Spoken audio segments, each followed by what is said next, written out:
Let's continue our exploration of e-languages by exploring the role of capitalization and by specifically looking at the functions of two e-language styles of writing this week. The first is the use of all caps in writing, and the second is the use of alternating caps in writing. As we covered in our last video, an e-language is language that is electronically mediated. So in other words, any communication that is accomplished by means of electronics.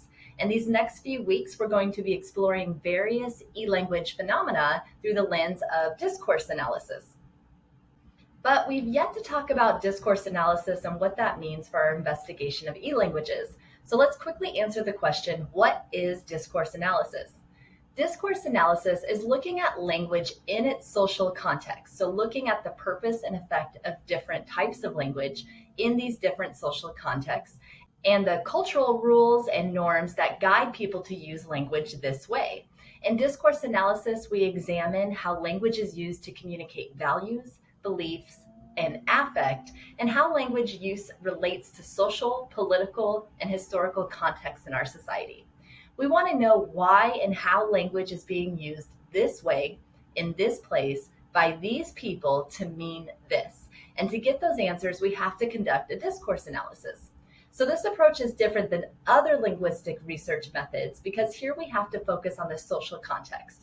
This approach is analysis of language beyond the sentence. So this means we don't analyze the structure of the sentence, what punctuation it uses, or how long it is, without considering what the writer or speaker meant by it in the context, in this particular setting. We're going to circle back to this information at the end of the video so you can see how it ties in. So let's turn our attention now to our investigation of capitalization. In spoken language, research has found that humans tend to perceive only a fragment of a speaker's meaning through spoken words. Instead, most meaning is gathered from body language and tone of voice. So in this sense, me saying, shut the door can mean different things to you if I say, shut the door, or shut the door. Both utterances are the exact same, but the meaning can be taken differently just by using a different tone of voice. However, in a text-only environment, we can't rely on body language or spoken tone of voice to make sure people understand what we mean when we post online. You send and receive messages, and suddenly you and your recipients lack those immediate cues.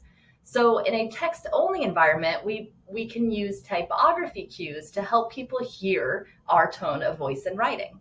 One easy to grasp example of how we can use typography to set a tone of voice is the exclamation point. So on the one hand, we can use this punctuation to indicate a forceful utterance or strong feeling. Like if I wanted to tell you to get out of my house, you could perceive that as yelling if you knew I didn't want you in my house. But Gretchen McCulloch also says that there is such a thing as a sincerity exclamation point, one that isn't necessarily for the purpose of force. For example, in an email, I might sign off on an email by saying, thanks, with an exclamation point as a way to communicate friendliness and a spirit of cooperation. Based on context and convention, it would be clear to a reader that I'm not screaming, thanks, in a forceful or angry way. It is likely to be understood as a sweet tone of voice. I could also end the email by saying thanks with a period, but that doesn't necessarily create an overt tone of friendliness like the exclamation point does. Additionally, while the period is the most effective way to end a sentence or separate utterances, we also find that sometimes the period can be considered passive-aggressive. So by and large, our use of punctuation, whether a period or an exclamation point, can serve as tone setters in our written communication. Tone indicators, also known as tone tags, are another paralinguistic signifier that helps readers get a feel for the tone of a message. Again, because it is sometimes difficult picking up on tone in a text-only environment. So tagging your post with a tone indicator can be helpful for others in understanding what you are saying and helpful in avoiding being misunderstood. These type of signifiers are primarily used on Twitter, but we're starting to see them on social media platforms too. Tone indicators are written shorthand that is used typically at the end of a sentence or a post. It helps to overtly communicate the writer's intent and emotion. So if someone's post is confusing, maybe you can't tell if the person is being sarcastic or being genuine, a tone indicator can help clear that up. For example, in this tweet exchange on the right, we can see Will Graham, a profile based on a fictional character from a novel, interacting with the user Dr. Hannibal Lecter, also a profile based on a fictional character. And Will tells Hannibal, "You're ugly," to which Hannibal responds with, "Tone indicator?" So essentially telling Will, "Are you serious or joking? I can't tell." Will Graham then responds by saying, "Oh, I'm sorry, you're ugly, /SRS. The use of /SRS is a tone indicator, and it is shorthand for the word seriously. So Will is clarifying his post by saying, "You're ugly and I mean it." To date, there are a ton of different tone indicator options online. I imagine more and more will be added by regular people like you and me who are using a written platform to share opinions and moods. This list is a good chunk of the tone indicators that are already out there, but you can see that with just a / and an abbreviation of a word, you can set a tone anywhere from sarcasm and joking to communicating threats and being upset. There are several cases for the use and importance of tone indicators. One is that they extend the limits of platforms like Twitter, where users have a lot of restrictions on how they can format their posts. So for example, on Twitter, you only get 280 characters per post. But tone indicators take roughly 2 to 5 characters. So this means you can overtly share the intended tone of your message without using a lot of character space. Additionally, a clear case for tone indicators is that they help clarify the writer's tone, which can prevent miscommunication and misconception. The last case of support for these semantic constructs is that tone indicators help promote accessible text for the neurodivergent. So people who have a range of neurological differences, such as autism or dyslexia, can have trouble deciphering subtle textual cues associated with things like sarcasm or flirting. In other words, it can be hard for them to read between the lines, so tone indicators overtly help them understand the tone of the message. So we've seen how punctuation and tone indicators can help establish tone of voice, but font type can also communicate tone. And this is particularly important for people who work in branding because your font type can set a tone for your business. Take the playful, bubbly font used for the Toys R Us logo compared to the Hot Topic logo, which is edgy and gothy. But if you had to guess based on font style alone, which store do you think caters to young children and which store caters to teens and adults? The font styles of each of these logos sets a tone that caters to their audiences and sets a tone for what we might expect to find in their stores. Of course, both these store brands show my age because I'm not sure either of these stores actually exist anymore. Anyways, now you have a basic idea of how typological features such as punctuation, tone indicators, and font type can reflect tone of voice in a text-only context. And now we'll turn our attention to capitalization, where we're going to see the same thing. But first, let me just point out real quick that both of these logos are written with all capital letters. So we're going to come back to these logos later in this video. To understand the value and role of capitalization in e-languages, you should also know the history of capital letters. First, you should know that not all languages have capital case letters. So some languages don't have a distinction between lowercase and capital letters as English does.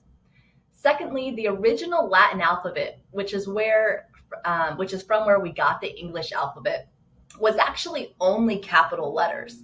So in fact, English did not get lowercase letters until the medieval period. And it's thought that scribes generated lowercase letters so that they could write faster. And at that point, even though we now had upper and lowercase letters, we didn't really have any to many rules as to how to use them. It wasn't until the printing press was invented that printers started establishing a style and a set of rules for how and when capitalized letters were used versus lowercase letters. And some of these rules are still followed today. In our last video, we talked about how writing rules are typically slow to change, meaning there are standard rules or proper styles in writing that don't really change over time, whereas the rules in speech are a lot quicker to change. When we turn our attention to capitalization, we find that there are indeed rules in writing on how to use capitalization. Some of those rules include capitalizing the first word in a sentence, such as capitalizing the T in the word the for the sentence, the chicken ate. Another rule would be to capitalize proper nouns, such as capitalizing the D in Dottie, which is a proper noun, but not capitalizing the G in girl, which is a common noun. There is also a rule to capitalize official titles. So Sally is the governor of Kansas, and we capitalize the G in governor because that is her official title. She is the governor, but we don't have to capitalize the G if we're saying Sally is a governor. On the one hand, these writing rules serve a purpose, and that is to help signal information to the reader. So capitalizing a first word lets a reader know a new sentence is beginning. Capitalizing proper nouns signals proper names and official titles. So these rules are there to help the reader read efficiently and effectively. So these are some of the standard rules of capitalization in writing. But what we're finding is that people are establishing new uses and conventions for capitalization in electronic formats. One of those conventions is known as bicaps, which is short for bicapitalization and inner caps. And this is the use of capital letters in the middle of a word or name. This is typically a business practice to create a memorable company name and trademark products. So we see its use in names like eBay, YouTube, and DreamWorks. We also see it in product names like iPad. If we look at bicaps in light of the rules, it makes it difficult to follow the rule of capitalizing the first letter of a sentence. Do I write iPads are cool or iPads are cool? The use of bicaps is a distinctive feature of internet writing, but we also see capitalization used two other ways, as all caps and alternating caps, which is where we're going to spend our focus today. I love this quote that says, "Don't you type at me in that tone of voice." If you think all caps means someone is shouting at you, then you're not alone. When it comes to yelling or shouting in speech, we accomplish this through the prosodic features of speaking louder, faster, or in a higher pitch. This works well for spoken communication, but these aren't prosodic features that apply to writing. Sure, when we're angry, we might type louder and faster, but that isn't how we actually accomplish communicating a tone of shouting in our written communication. One way to accomplish this in writing is using all capital letters, also known as all caps, in our messages. In 2018, a guy by the name of Nick Morgan published a short article called "The Meaning of All Caps." In this article, he talks about the complicated nature of electronic communication over email and the difficulties associated with understanding tone in emails. He said, after nearly half a century of using email, there is only one truth we can all agree on, and that is all caps means you're shouting. And even though this article was written in 2018, this is an opinion that started as far back as 1984. So again, if you think writing in all caps means someone is shouting, you're not alone. It can be considered by and large as an indicator of shouting in text. But are we only using all caps for shouting? You may be surprised to find that all caps can be used to communicate a wide variety of strong feelings. And this is what Maria Heath discovered in her research.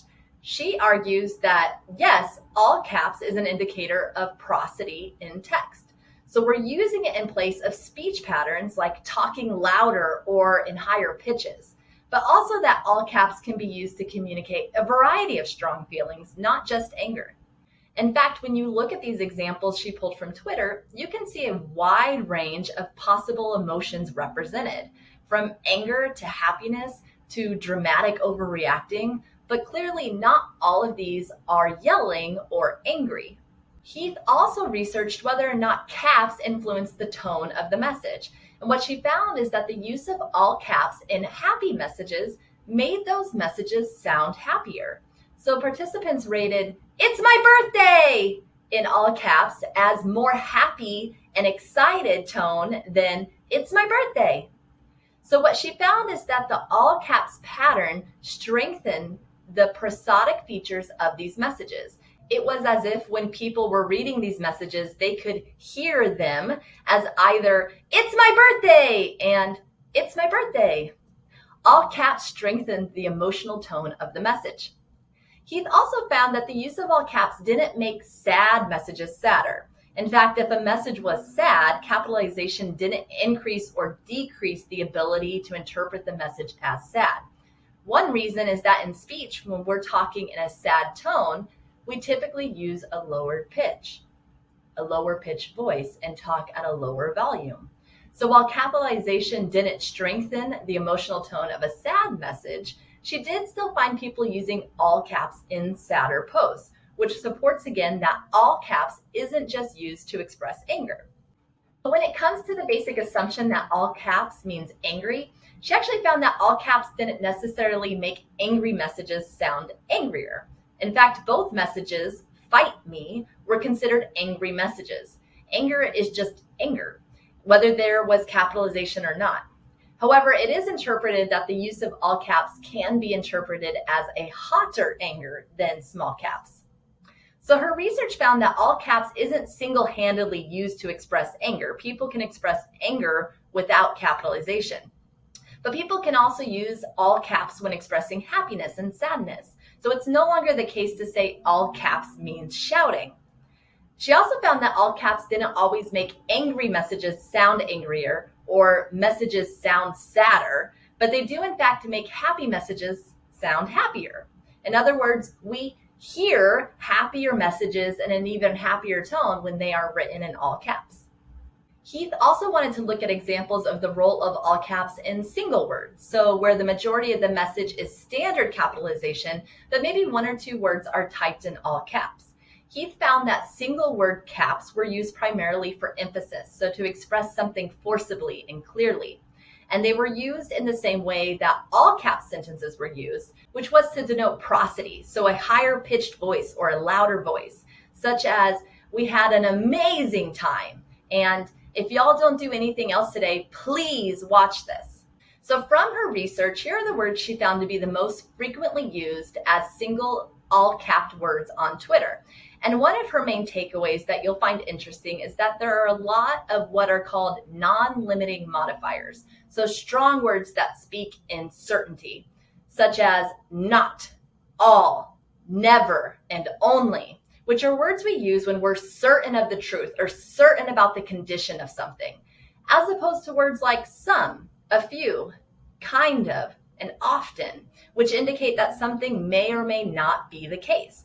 So what's happening is that people are emphasizing these certainty words and these absolute words, which mirrors what we do in speech. I can say, "I only buy coffee from that store," but I wouldn't say, "I often buy coffee from that store." We use a higher pitched voice with non-limiting modifiers in speech. And so this is, as Heath points out, also how they are being used in all caps. They're being used to create a tone of voice. But I also want to highlight a couple specific words on this list, which are free, win, likes, and live. And these words are actually on this list because they're very frequent words found in advertising. And just like the other words on this list, these words are there for the purpose of creating a tone of voice and to attract your eyes linguistically to linguistically important and exciting information in these advertisements. So we're finding that in advertising, marketing, and design, there are also conventions and norms regarding the use of capitalization and keywords. If we return to our logos from the beginning, we can start to conceptualize their use of capitalization in a slightly new way. Marketing and design industries have their own rules and norms for using capitalization. It is generally accepted in these industries that all caps is good for logos, such as in the Toys R Us and Hot Topic logos. Headings, so this could be the menu bar on a website, acronyms, and abbreviations. But outside of those areas, all caps is typically avoided or used very sparingly for words like free shipping. And the reason is that when your message involves reading, you don't want to force users to read words with bad shape contrast. So here in this image, you can see what they mean by shape contrast. An all caps word shape is very square, so all the letters align at the top and at the bottom. Alternatively, by using lowercase letters, there are varying degrees of heights and edges. High shape contrast helps people recognize words. So if you're working in a marketing industry, you need to keep readability in mind. So primarily, the use of all caps is not for the purpose of setting a tone of voice. But for the regular person's everyday of electronic communication, we're reinventing those rules and conventions. We can now use capitalization to give our messages a tone of voice, whether that be anger, happiness, sadness, or just to emphasize words. All caps accomplishes this in certain social spaces. The main message is that writing in this way is not due to carelessness or typos. This is an intentional, stylistic, and linguistic choice. Let's now talk about alternating caps, or as you might have heard it pronounced, alternating caps. And if it sounds like I'm mocking myself, you're probably right. When it comes to mocking someone through speech, we tend to accomplish this by either dropping or raising our vocal register and producing a slightly nasally voice. So in other words, we're seemingly pushing more air through our noses. So ultimately, we get variants of, don't forget to do your homework, or don't forget to do your homework. This works well for spoken communication, but these aren't prosodic features that can apply to a written context. So one way we're finding people accomplish this in writing is by using alternating caps, which is alternating between the use of small and big letters. But where did this even come from? Well, one of its first uses was actually back in the 70s, where they were doing research on word identification, so how alternating caps impacts readability of words. In the 80s and 90s, alternating caps was used in various computer programming scenes, most of which, from what I can tell, had to do with hacking. But nonetheless, the use of alternating caps in this way showed that you had an elite attitude. People were then using alternating caps to convey hidden messages. So if I capitalize the S, U, and N in Samsung, the capitalized letters spell the word sun. We can also see this in the original style of Hotmail, where the capitalized HTML spelled HTML. So alternating caps being used this way is different than how we see it used now and what is meant by its use now as sarcastic disrespect. So how did we get to where we are now exactly? How is this text style now related to a tone of sarcastic disrespect? Well, in 2012, a SpongeBob episode aired that had a scene where SpongeBob would cluck like a chicken every time he saw Plaid. Let's take a look. Reading somebody else's diary. That's terrible. Tell me more. It says here, when SpongeBob sees Plaid, he has this uncontrollable urge to cluck like a chicken. Did somebody say plaid? Why, I'm a plaid enthusiast. I just got me new kilt today. Oh, SpongeBob, can you come here, please? Plaid? Hey!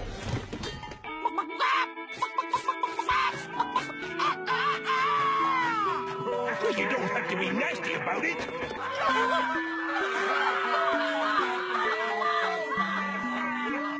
So that episode aired in 2012. 5 years later, in 2017, we get our first use of SpongeBob from this episode in an online post. So here we have a stilled image of SpongeBob clucking like a chicken, and the post says, "How I stare back at little kids when they stare too long."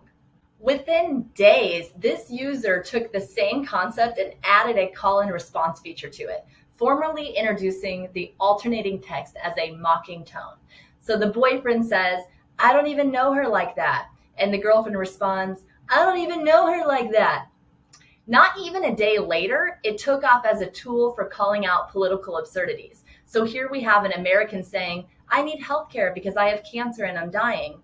And this user mocks the Republican Party by having them respond with, "I need health care because I have cancer and I'm dying."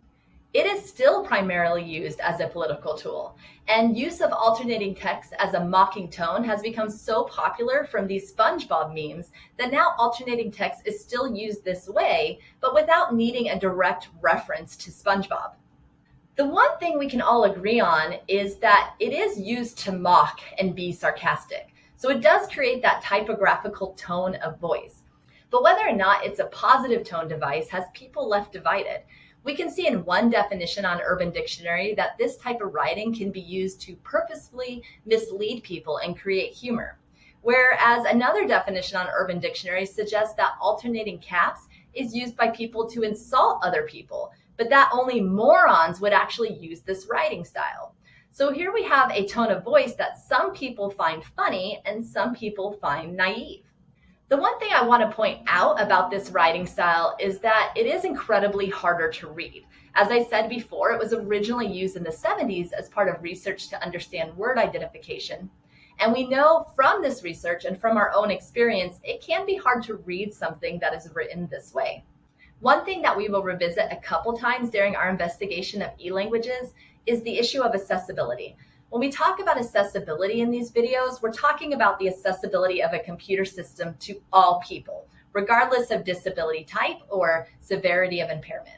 Now, we saw earlier that some typographical tone of voice features, such as tone indicators, can actually be good for some impairments, such as dyslexia or autism. But for something to be accessible, it needs to not only accommodate those with neurological impairments, but also those that may have physical impairments, such as vision impairment, which includes blindness. If you are blind or have a severe vision impairment, you are likely going to rely on a screen reader, which is assistive technology that renders text and image content as speech or braille. In other words, a screen reader will read to you what is on the screen. In my preparation for this video, I found a clip of someone illustrating how the use of alternating caps is incompatible with screen readers, or specifically the screen reader this person was using. Let's have a look.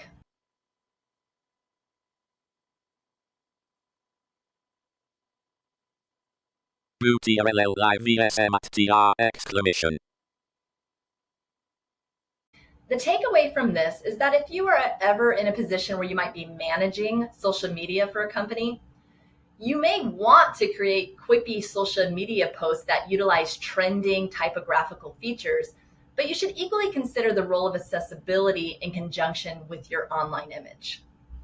As I said earlier, discourse analysis is looking at language in social context and looking at its purpose and effect inside those social contexts.